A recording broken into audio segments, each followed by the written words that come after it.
So I'm gonna go ahead and be honest with you on this one. Nostalgia.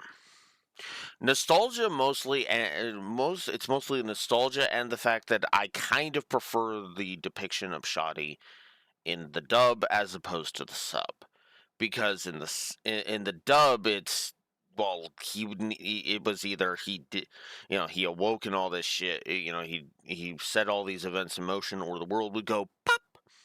And in the sub, it's a lot more debatable of whether or not, he was responsible for everything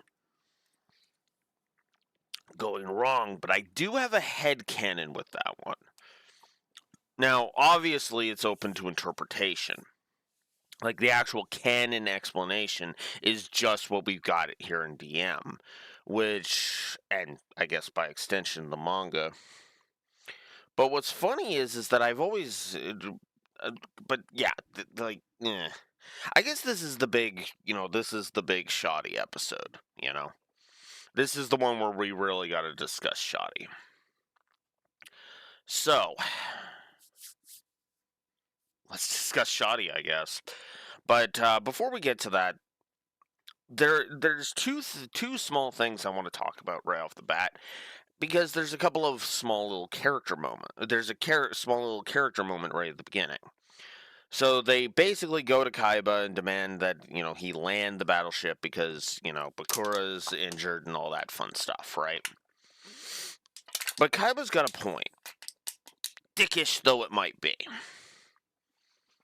Both Seto and Kaiba reiterate this point. So it's not a translate 4Kids fucking up. It is literally a an actual thing that both versions of Kaiba say. Landing the ship is just not feasible, right? And that makes a degree of sense, right? Because any real delay in the schedule is, well, barring any filler arcs that may or may not, throw the schedule out of whack. Like, that's just not, a good idea. And besides that,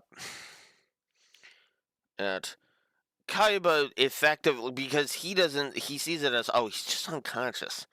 His life is not in immediate danger.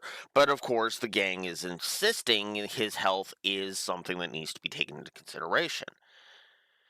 So after Shizuka pleads with him, and Honda and Otogi both think with their fucking dicks, just as much as Tristan and Duke. I'll get to those two morons in a minute. In a minute here, but Shizuka basically pleads with him, and that gets Seto to basically go over to his the communication console, hit a button, and say, "Send the medic to room 6." Specifically, that's specifically the thing. I don't know why he didn't do it immediately, but this is Kaiba, so it's probably because he's a dick, right? Because again, he didn't give a fuck about Bakura's health in the in the previous episode, because he's a dick. But Shizuka brings out the actual good, honest person, and that allows and that gets him to send a medical personnel, which is funny because in both versions, Mokuba basically pipes up saying, "Yeah, our medical people are more competent than the ones in the city." Now, credit where it's due. I actually like that. I like that Seto had the foresight to have medical personnel on board. Now, yeah, I know he was being a dick about it in the last, in the very last episode in Destroy the Darkness, God Strike, but I'm never letting that go. By the way, even Seto was a dick, but regardless, it does kind of feed into this idea of Kaiba is not a complete heartless bastard. which is kind of why I kind of look at it going, But the problem is that I feel like Kaiba is a bit of an idiot because he doesn't understand how dangerous the god cards are. Which is funny because that's the whole point of this episode. That's actually what this Shoddy is explaining in this very episode, and why why the Japanese version is called "Hidden Power Mystery of the God Cards," right? God cards, right? Because they are an enigma wrapped up in a mystery. Cards that never really should have seen the light of day, and why the hell were they not in Pegasus's deck during Duelist Kingdom, right? Because God, could you imagine a 4,000 attack point beater uh, that Pegasus could just like slap down on the field? That's an automatic win right there. No matter what monster he fucks up, that's the end. You know, no matter what obelisk destroys, that's the end. Never mind his power to blow up the field. That being said, however,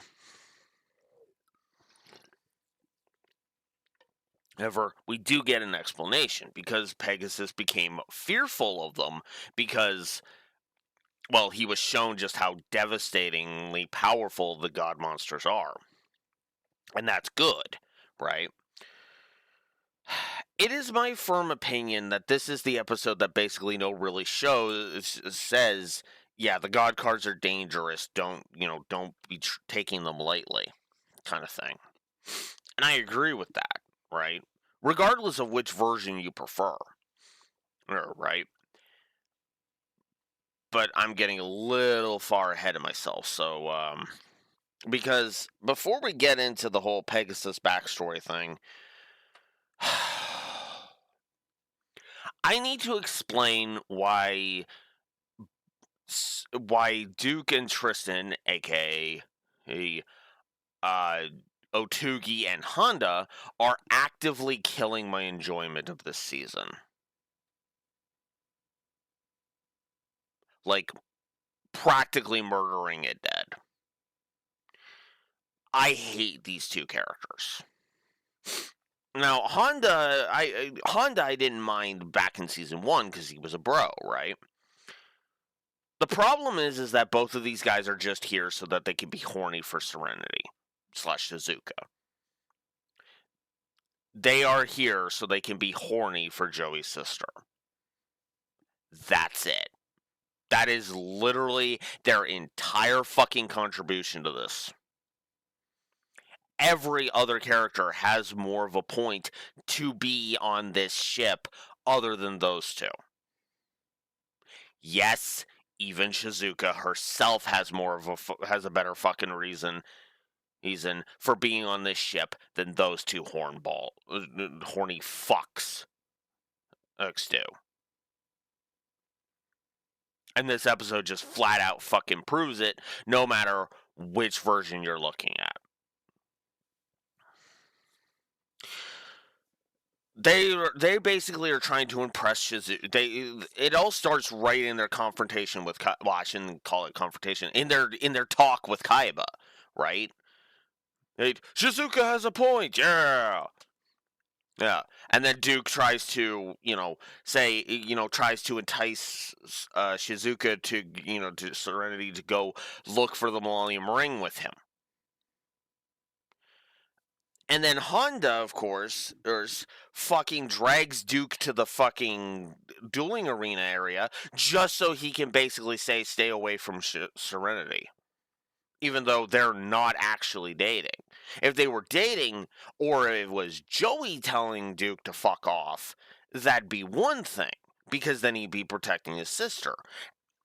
But the thing is, and I'm just going to go ahead and be honest with you, I have no reason to believe that Duke has changed to the point where he won't shove Joey into a fucking dog costume again. Nothing indicates to me that he has become a better person after getting his ass kicked by a Tem at his own game in Dungeon Dice Monsters. Nothing indicates that to me. In fact, to be blunt, and he could. There's actually a episode where this is even fucking worse in season 3 during the virtual world arc. Because let me go ahead and just say it. I don't like any character in that particular episode other than Serenity, and even that's just because it's understandable what she's going through.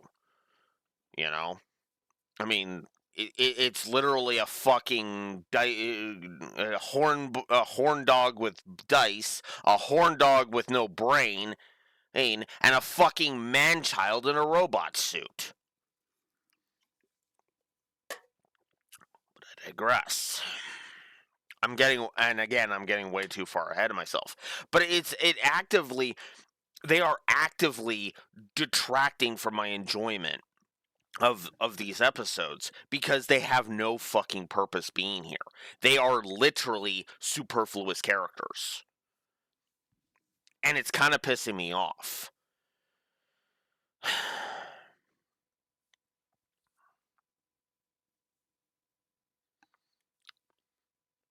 But of course, we also can't turn Honda into a murderer. That's why Shotty saves the two of them. After Otugi goads Honda into going into a fight, right? And even getting kind of fucking giddy that it's like, oh, you want to fight? Okay, I'll fight you. Which is just not helping my case. So they're fucking horn dog idiots. And I'm sorry for the way my eyes are shifting because I know I'm supposed to be looking there, but it's I've always been bad at that, and of course I can't turn the screen off on my laptop, and fucked if I know when the hell I'm gonna get another computer at this point, but that's beside the point. Anyways, point is, I I just look at this and I go, wow. These two are just fucking actively pissing me off to the point where I want them off my goddamn screen. It like they are creeping up on get the fuck off my screen territory. They are at the get off my screen character. God, they are basically on teetering on the edge of between get off my screen and get the hell off my screen. Which, to reiterate, I split it off into 3 degrees uh categorization. There's get there's get off my screen, get the hell off my screen, and get the fuck off my screen. Right? Get off my screen is just, oh, go the fuck away. Hey, you're making the episode worse by your presence, right? Get the hell off my screen is where I want to fucking knee them in the gut and just slam their head into the ground so they'll shut the fuck up. And get the fuck off my screen is I want to yeet them off the side of the fucking battleship and have them splat on the pavement. They haven't quite gotten to that degree yet. But they're starting to creep up on the I want to beat them into the ground. Because their stupidity is not funny. Their horn dog nature is not funny.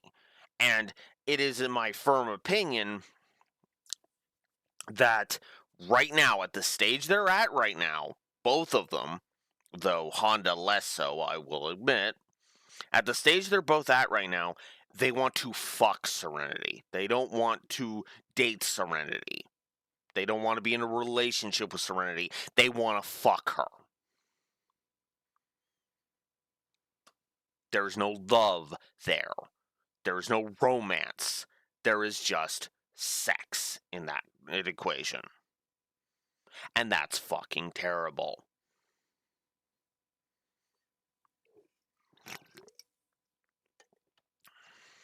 And no, I don't care about the ages. Because it's fucking stupid regardless of age. Age is but a number in this argument because my entire point is fuck both of these dumbasses. Neither of them deserve to be with Serenity in any capacity. I have seen no fucking evidence. I stand behind my statement of a created character that my best friend came up with. A self-insert, a pseudo self-insert character. Like it's kind of, I don't know how you would say it, but like a kind of a second degree kind of thing, where it's like another version of himself kind of thing. And that version was, he was the one dating, dating Serenity, and he had more of a fucking reason, because at least he, would treat Serenity like a fucking queen, and would basically be her, she would be his equal kind of thing. These guys are just wanting to bang Serenity for the sake of banging her, and it's stupid. I'm sick and tired of both of them. Their antics are not funny, they're not engaging, and it's not the last time I'm going to do that. Also, I really do think Serenity is not interested. I stand behind that statement. I don't think Serenity is interested. It does not feel to me like she's romantically interested in either of them. Right? She's interested in being friends with both of them, but that's as far as that goes. And also, the friend zone thing.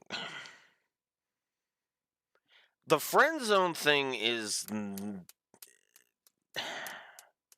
It kind of is a thing, but is kind of not a thing at the same time. It can depend on the person, right? In other words, if the girl believes in the friend zone, then it exists, basically. Right? And she'll put somebody in the friend zone because she doesn't want to, ruin the friendship, kind of thing. That's kind of what the friend zone is when you think about it. But you can get past the friend zone. It's not a jail. So I suppose it makes more sense to say that the friend zone doesn't exist in the form that most people think it does.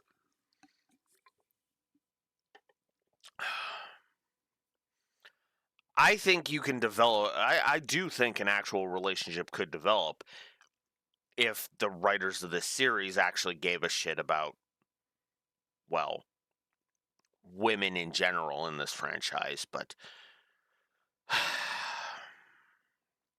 we're going to have to get past the trap deck before we can really dive into that unfortunate topic.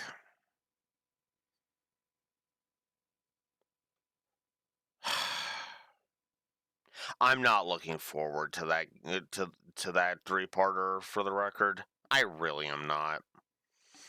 Either watching or frickin' talking about it, if I'm honest. But I digress. We'll see if I end up getting to it today, because I got to go through a 4-parter right after this. So, shrug, honestly. But anywho, yeah. So that's it. That's all I got to talk about in regards to those two dipshits. All right. Now let's get into the Shoddy discussion, now that I've wasted so much time on those two dipshits. So Shoddy comes and visits Yugi. In both versions, claims that all 7 Millennium items and all 3 God cards are on board. Which, as we'll discover later, the only reason the key and the scales are on board is because Shoddy has them. Which is funny, because the scales don't factor into anything in the whole series outside of season 0. Like they actually had a purpose in season 0, and then in DM they just don't have any purpose whatsoever, because Shoddy's got both the key and the scales, which is weird, if I'm honest. I mean, outside of Dawn of the Duel, but that's a whole other thing. And it's technically cheating when you really sit back and think about it, to say that. So Shoddy shows up, tells Yugi that everything that In the Japanese version, tells Yugi that everything that is needed to open the door to the Pharaoh's memories is on board. I like that, tying into the whole point in the Japanese version. And then he goes on to talk about Pegasus and how he created the God cards, and talks about how the God cards, the God monsters, basically were killing the researchers because, and yes, the Japanese version makes it explicitly clear they are killing the researchers that try to work on the project, which leads to Pegasus having to finish the project himself and have to effectively be shown just how devastating the power of the Egyptian god cards are. And honestly, Pegasus is 99% of the reason why. I would say actually 98% of the reason, with 1% being nostalgia and 1% being I prefer the depiction of Shoddy in the dub.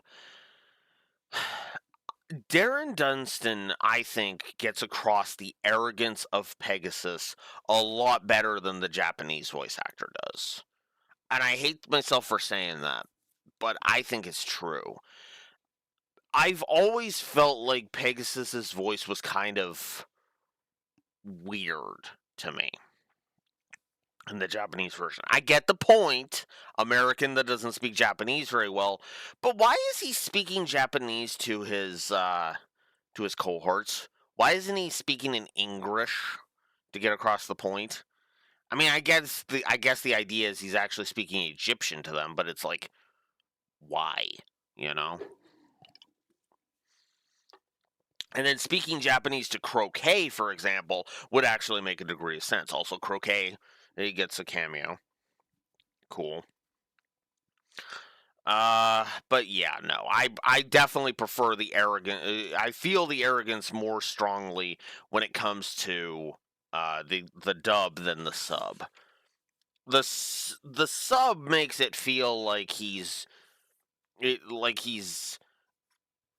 just gonna do it. It feels more like he's throwing a temper tantrum in the sub, and I don't like that. I prefer the idea that I will do this because it is my right, it is my proof, and it's not just a my company will go under if this project sinks.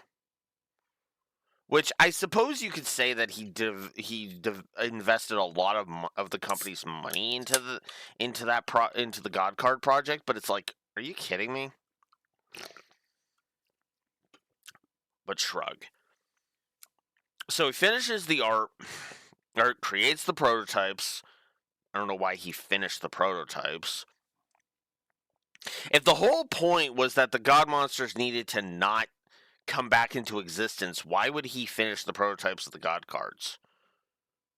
What?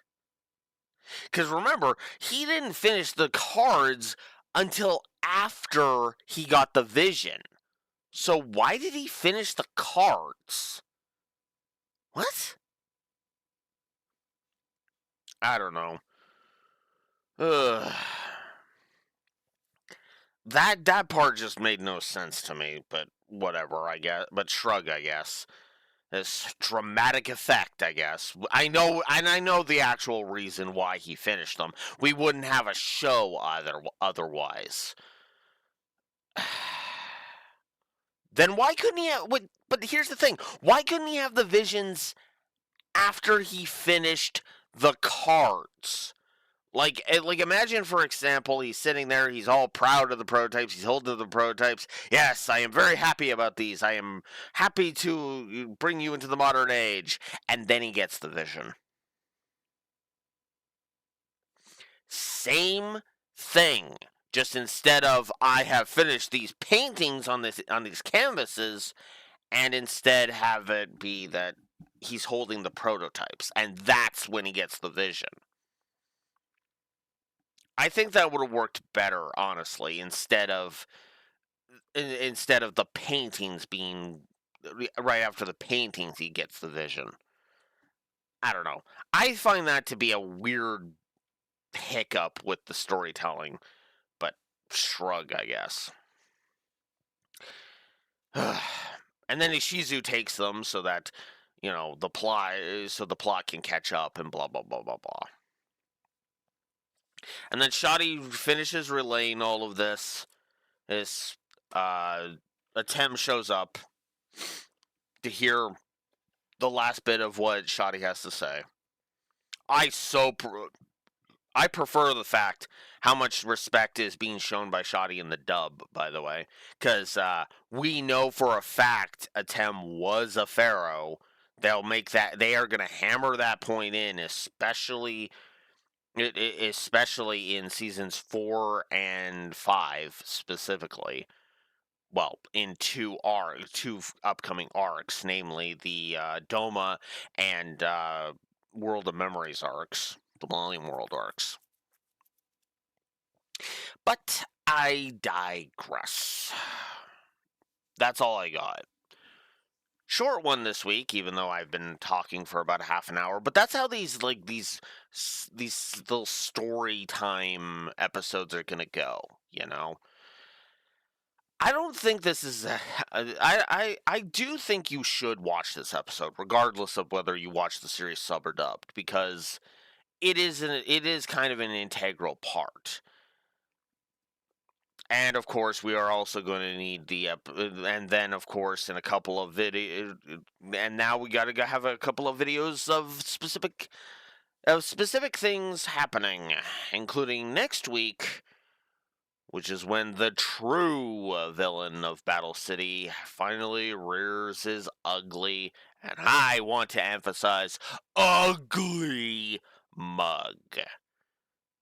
When Yummy Merrick awakens.